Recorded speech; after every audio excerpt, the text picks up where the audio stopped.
नमस्कार, बहुत स्वागत है आपका। आप देख रहे हैं सुपरफास्ट छत्तीसगढ़। मैं हूं आपके साथ ऋतु ज्ञानवानी। सबसे पहले बात अंबिकापुर से बड़ी खबर की। सब इंजीनियर और क्लर्क निलंबित हुए हैं। लुंड्रा जनपद में पदस्थ सब इंजीनियर और क्लर्क को निलंबित किया गया है। क्लर्क सतीश सिंह और सब इंजीनियर रावेंद्र यादव निलंबित हुए हैं। रिश्वत लेते सब इंजीनियर का वीडियो वायरल हुआ था। क्लर्क का रिश्वत मांगने का ऑडियो भी वायरल हुआ था। सरगुजा कलेक्टर कुंदन कुमार ने निलंबन का आदेश दिया है। ये बड़ी खबर इस वक्त आपको बता रहे हैं अंबिकापुर से, जहां पर सब इंजीनियर और क्लर्क निलंबित हुए हैं। लुंड्रा जनपद में पदस्थ सब इंजीनियर और क्लर्क को निलंबित किया गया है। और ज्यादा जानकारी के लिए सहयोगी श्रवण महंत हमारे साथ जुड़ गए हैं। श्रवण, सब इंजीनियर और क्लर्क को निलंबित किया गया है, क्या ज्यादा जानकारी? बिल्कुल, एक बड़ी कार्रवाई सरगुजा कलेक्टर कुंदन कुमार ने की है। दरअसल दोनों जो जनपद में पदस्थ जो सब इंजीनियर जो सहायक ग्रेड 2 के कर्मचारी थे, उनका रिश्वत लेने से वीडियो वायरल और रिश्वत मांगने का ऑडियो वायरल जो है वायरल हुआ था, जिसको देखते हुए जांच के निर्देश सरगुजा कलेक्टर कुंदन कुमार ने दिया था और जिसकी सत्यता सही पाई गई और आज उन्होंने ये दोनों को निलंबित कर दिया है। बता दूं कि ये सब इंजीनियर जो है एक सरपंच से मूल्यांकन के नाम पर रिश्वत मांग रहा था, जिसका वीडियो सोशल मीडिया में वायरल हुआ था। वहीं जो सहायक ग्रेड 2 है सतीश सिंह, ये जो है ऑडिट के नाम पर जो इसी सब इंजीनियर पर से रिश्वत मांगने का आरोप इनके ऊपर लगा था और ये ऑडियो जो है जमकर वायरल हुआ था और जिसका देखते हुए सरगुजा कलेक्टर कुंदन कुमार ने इन पर बड़ी एक कार्रवाई की है। जी ठीक, बहुत बहुत शुक्रिया श्रवण जानकारी को साझा करने के लिए। आगे बढ़ते हैं, रायपुर से बड़ी खबर की बात करते हैं। आईपीएस अफसरों के प्रभार बदले गए हैं। 2 आईपीएस अफसरों के प्रभार बदले गए। बता दें, राज्य सरकार ने यह आदेश जारी किया है। आनंद छाबड़ा को फिर इंटेलिजेंस चीफ की जिम्मेदारी दी गई है। अजय कुमार यादव बने हैं बिलासपुर के आईजी। राज्य सरकार ने यह आदेश जारी किया है। आईपीएस अफसरों का पद बदला गया है, प्रभार बदला गया है और 2 अफसर इसमें शामिल हैं। राज्य सरकार ने यह आदेश भी जारी कर दिए गए हैं। तो प्रभार जो हैं बदले गए हैं। आईपीएस अफसरों के आनंद छाबड़ा को फिर इंटेलिजेंस चीफ की जिम्मेदारी दी गई है। साथ ही साथ ये भी बता दें, अजय कुमार यादव बिलासपुर आईजी बनाए गए हैं।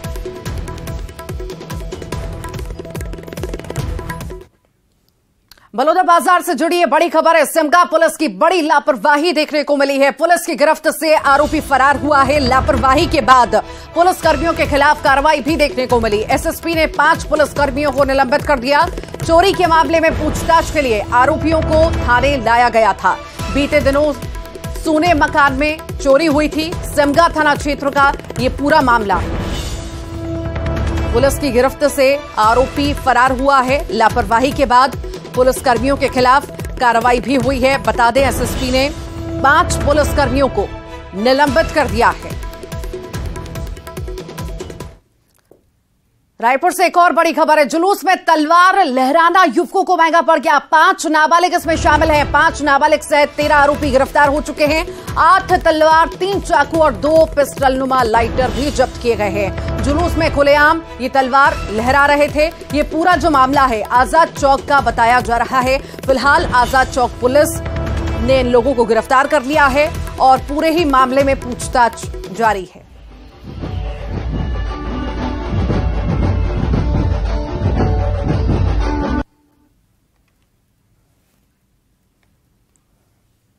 रायपुर की बात करते हैं, जहां युवक की पिटाई हुई थी, उसका वीडियो भी अब सामने आया है। युवक की बेरहमी से पिटाई की गई थी। मेकाहारा अस्पताल में उसे इलाज के लिए भर्ती कराया गया था और उसी दौरान उसकी मौत हो गई थी।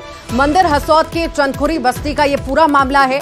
मृतक राजेश रेला की शुक्रवार रात को पिटाई की गई थी। मंदिर हसौद पुलिस ने आरोपियों को गिरफ्तार कर लिया है। युवक की पिटाई का ये वीडियो अब सामने आया है। रायपुर की खबर की हम बात कर रहे हैं, जहां पर युवक की पिटाई की गई थी। चोरी करने गए युवक की बेरहमी से पिटाई की गई, जिसकी इलाज के दौरान मौत हो गई और इसी आरोप में पुलिस ने गिरफ्तारियां भी की हैं।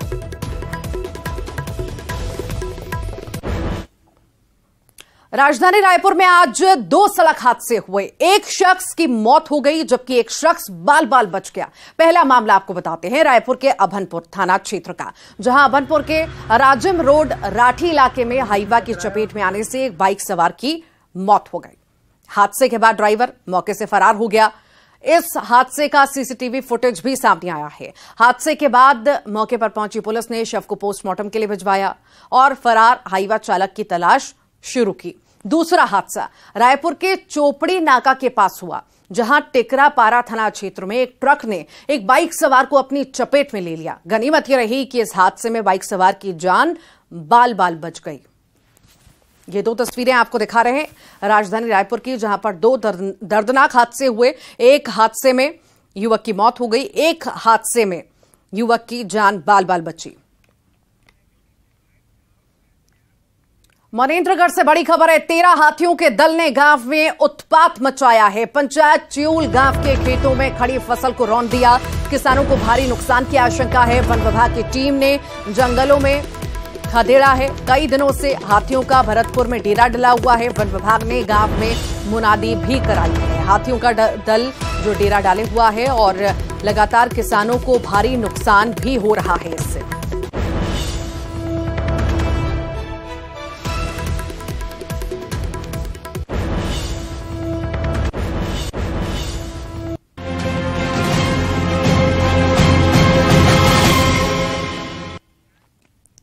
छत्तीसगढ़ में चुनावी तैयारी और ईडी के रेड के बीच जुबानी जंग जारी है और इसी बीच दिल्ली में सीएम बघेल के करीबी अधिकारियों से दिल्ली में ईडी पूछताछ कर रही है, जिसको लेकर बीजेपी कांग्रेस के बीच वार पलटवार भी चल रहा है।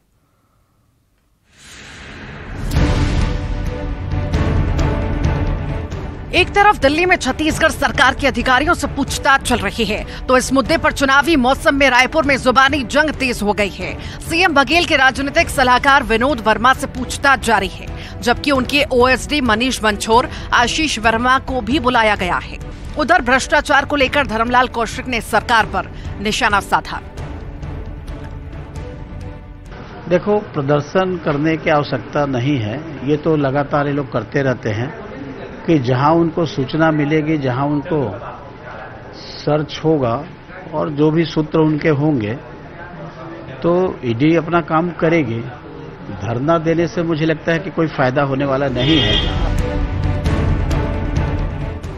उधर सीएम भूपेश बघेल ने बीजेपी पर पलटवार किया। उन्होंने कहा कि बीजेपी शांत छत्तीसगढ़ को ईडी और आईटी से गर्म कर रही है। भारतीय जनता पार्टी है जिसको खून पसंद है, हिंसा पसंद है, घृणा पसंद है और इसी कारण से वो लगातार उनके कार्यकाल में नक्सल गतिविधियां बढ़ा। अब जब वो शांत हो रहा है सब, तब ये ईडी आईटी के माध्यम से गर्म किया जा रहा है। सीएम बघेल का बयान आने के बाद पूर्व मंत्री बृजमोहन अग्रवाल ने पलटवार किया। उन्होंने कहा कि कोयला, धान, शराब के बाद महादेव ऐप से भ्रष्टाचार कर रहे हैं और ईडी की कार्रवाई पर सवाल उठा रहे हैं। अब तो हर चीज में हम तो सोचते थे कि खाली शराब में होगा, हम सोचते थे कि कोयले में होगा, हम सोचते थे कि धान में होगा, अब तो नया महादेव है। छत्तीसगढ़ में विधानसभा चुनाव की तैयारी के बीच ईडी का छापा प्रमुख चुनावी मुद्दा बना हुआ है, जिसको लेकर आरोप प्रत्यारोप का दौर जारी है। अब देखना है कि इस तमाम कवायद का चुनावी फायदा कौन सी पार्टी उठाती है। Bureau report, news 18 Chhattisgarh. Mahadev सट्टा ऐप पर मुख्यमंत्री भूपेश बघेल का बयान आया। उन्होंने कहा कि छत्तीसगढ़ में ऑनलाइन सट्टा ऐप का कोई ऑफिस नहीं है और इस मामले में लगातार कार्रवाई भी हो रही है। पुलिस ने अब तक 72 मामले दर्ज किए हैं। 400 से अधिक लोग इस मामले में गिरफ्तार भी हो चुके हैं। उन्होंने कहा कि छत्तीसगढ़ में कानून का राज है और कोई भी आरोपी बच नहीं सकता। अभी ऑनलाइन सट्टा के बारे में चर्चा चल रही है, तो सबसे पहली बात तो ये है कि छत्तीसगढ़ में उसको कोई ऑफिस नहीं है। जो खिलाने वाले हैं वो जरूर यहाँ के हैं और 30 मार्च 2022 को पहला एफआईआर दुर्ग में किया गया, फिर रायपुर, बिलासपुर, सभी जगह और करीब 72 प्रकरण दर्ज छत्तीसगढ़ की पुलिस के द्वारा। और उसमें 449 आरोपी गिरफ्तार किए जा चुके हैं और गिरफ्तार किए गए हैं उसमें वो दिल्ली में, बॉम्बे में, गोवा में, अनेक अलग अलग प्रांतों में उसकी गिरफ्तारियां हुई है। मुख्यमंत्री भूपेश बघेल ने राज्यपाल विश्वभूषण हरिचंदन को पत्र लिखकर मिलने के लिए समय मांगा। राज्यपाल की ओर से स्वीकृति मिलने के बाद छत्तीसगढ़ ओबीसी महासभा और पिछड़ा वर्ग कल्याण संघ की मांग के मुताबिक सीएम बघेल राज्यपाल से ओबीसी आरक्षण पर चर्चा करेंगे। पिछड़ा वर्ग कल्याण संघ ने मुख्यमंत्री से भेंट कर कई लंबित मांगों को लेकर राज्यपाल से समय दिलाने का अनुरोध किया था। मुख्यमंत्री भूपेश बघेल से मिलकर संघ ने जल्द 27% ओबीसी आरक्षण को लागू करने की मांग रखी थी।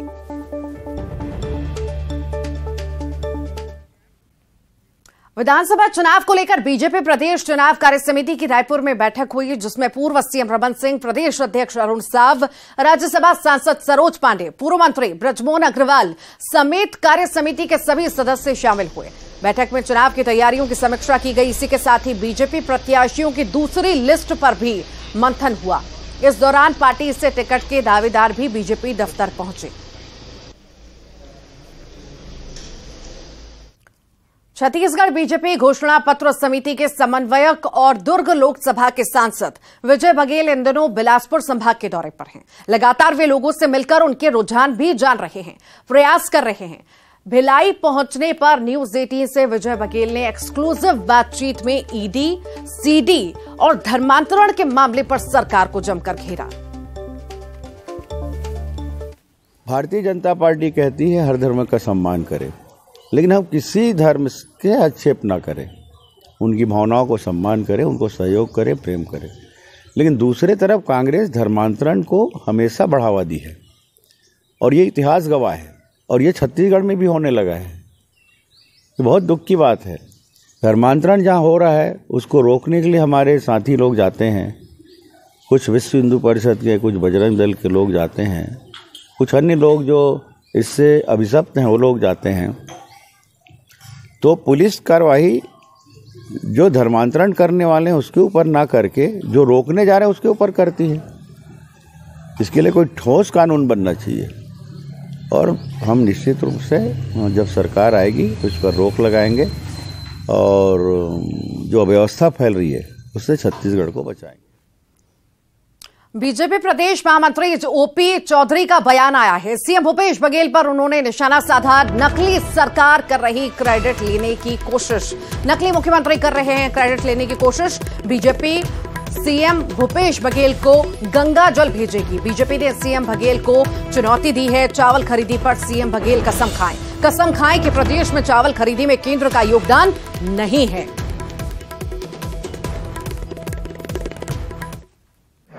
कि गंगा जल की कसम खाते हैं।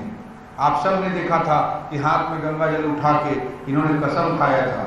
मैं मुख्यमंत्री भूपेश बघेल जी को गंगा जल हम भेजेंगे भारतीय जनता पार्टी की ओर से और भूपेश बघेल जी को चुनौती देता हूं कि किसी मंदिर में जाकर, मंदिर के प्रांगण में मंदिर के ऊपर खड़ा होकर फिर से गंगा जल को हाथ में लेकर के कसम खा दें कि जो बातें हमने कही है, नरेंद्र मोदी जी ने धान के लिए कितना पैसा दिया है, कितना आज कह सकते हैं कि पिछले साल के बराबर अगर धान खरीदी हो तो 100% धान के चावल को मोदी जी सेंट्रल पूल में लक्ष्य दे चुके हैं।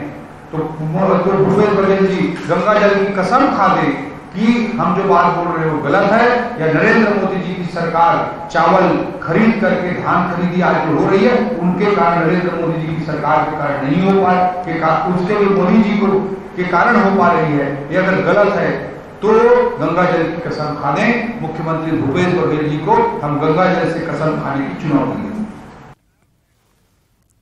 दिल्ली के सीएम अरविंद केजरीवाल और पंजाब के मुख्यमंत्री भगवंत मान 16 सितंबर को बस्तर का दौरा करेंगे और जनता से संवाद भी करेंगे। आप पार्टी के प्रदेश प्रभारी संजीव झा ने इसकी जानकारी दी। उन्होंने कहा कि प्रदेश में आम आदमी पार्टी का जादू चलेगा। उन्होंने कांग्रेस सरकार पर जमकर हमला बोला है। केजरीवाल जी आ रहे हैं जगदलपुर में, ना केवल अरविंद केजरीवाल जी बल्कि हमारे पंजाब के मुख्यमंत्री भगवंत मान साहब भी आ रहे हैं, जो लगातार लोगों का दिल जीत रहे हैं, लोगों के बीच में काम कर रहे हैं। उद्देश्य यह है कि बस्तर के लोगों से संवाद किया जाए और बस्तर में आम आदमी पार्टी की ज़रूरत क्यों है, जो विकल्प मान रही है यहाँ की जनता या बदलाव चाह रही है, वो विकल्प कैसे है, इसके बारे में चर्चा होगी। जो हमने गारंटी कार्ड अभी छत्तीसगढ़ की जनता को 9 गारंटियाँ दी हैं, उस गारंटी पर चर्चा होगी और आगे भी क्या क्या लोगों को गारंटी देंगे उस पर भी चर्चा होगी। आपने छत्तीसगढ़ को 15 साल भाजपा का मौका मिला, 5 साल कांग्रेस को मौका मिला, आपने छत्तीसगढ़ को लूट खाया, आपने यहाँ के जल जंगल जमीन सबको लूट लिया आपने, अब भी आपको पेट नहीं भर रहा है। अब जनता को विकल्प मिल गया है, तो आपके इस तिक्रम से जनता आपकी उसमें नहीं आएगी। जनता में आम आदमी पार्टी को लेकर उत्साह है, जनता ये जानती है कि आम आदमी पार्टी जो कहती है वो करती है, दिल्ली में करके दिखाई है, पंजाब में कर रही है और लोग लगातार जुड़ रहे हैं, ये उसकी बौखला। बिलासपुर में कांग्रेस का संकल्प शिविर का आयोजन किया गया। संकल्प शिविर में शामिल होने मुख्यमंत्री भूपेश बघेल और कांग्रेस नेता बिल्हा तखतपुर और बिलासपुर विधानसभा क्षेत्र पहुंचे और कार्यकर्ताओं को रिचार्ज किया। शिविर में कांग्रेस कार्यकर्ताओं को बूथ में जाकर कांग्रेस सरकार की उपलब्धियों को बताने और केंद्र सरकार की विफलता को सामने लाने की बात कही। चुनाव जीतने का एक ही मात्र मंत्र है कि 5 साल हमने जो जनता की सेवा की उसके आधार पे हम जनता के बीच में जाएंगे और ये जो हमारे कार्यकर्ता हैं बूथ के, सेक्टर के, जोन के और ब्लॉक के, ये हमारे साथी बहुत मजबूत है। इनके माध्यम से हम जनता के बीच में जाएंगे और हमारी सरकार बनेगी। इसे संकल्प शिविर का आयोजन किया गया। अंबिकापुर से बड़ी खबर है। डिप्टी सीएम टीएस सिंहदेव का बड़ा बयान आया है। विधानसभा चुनाव को लेकर वो बोले हैं। सरगुजा संभाग में चुनाव पर उन्होंने बयान दिया। सरगुजा संभाग में बहुत खराब स्थिति रही तो हाफ रहेगा। संतुलन अच्छा रहा तो कांग्रेस को 11 सीटें मिल सकती हैं। सरगुजा संभाग के 14 सीटों में से 14 कांग्रेस के पास हैं। मैंने बोला था 5-6 से 11 सीट तक कांग्रेस की तो आनी चाहिए। बहुत खराब कुछ हो गया, यानी एकदम ही आकलन गड़बड़ हो गया, सब कुछ गड़बड़ हो गया तो 5-6 सीट, कुछ मीडिया वाले साथ कह रहे हैं तो बहुत खराब हो गया। लेकिन खराब में स्थिति हाफ लग रही है। खराब में अगर अच्छे से संतुलन सब कुछ बैठ गया तो 11 तक भी जाएगी तो कोई ज्यादा। कांग्रेस के पूर्व राष्ट्रीय अध्यक्ष और सांसद राहुल लोधी छत्तीसगढ़ दौरे पर आ रहे हैं। वो 2 सितंबर को रायपुर आएंगे, जहां मेला ग्राउंड में एक जनसभा को संबोधित करेंगे। इसके बाद पार्टी कार्यकर्ताओं से मुलाकात करेंगे। इस दौरान वो युवाओं से भी संवाद करेंगे और विधानसभा चुनाव को लेकर उनसे चर्चा करेंगे।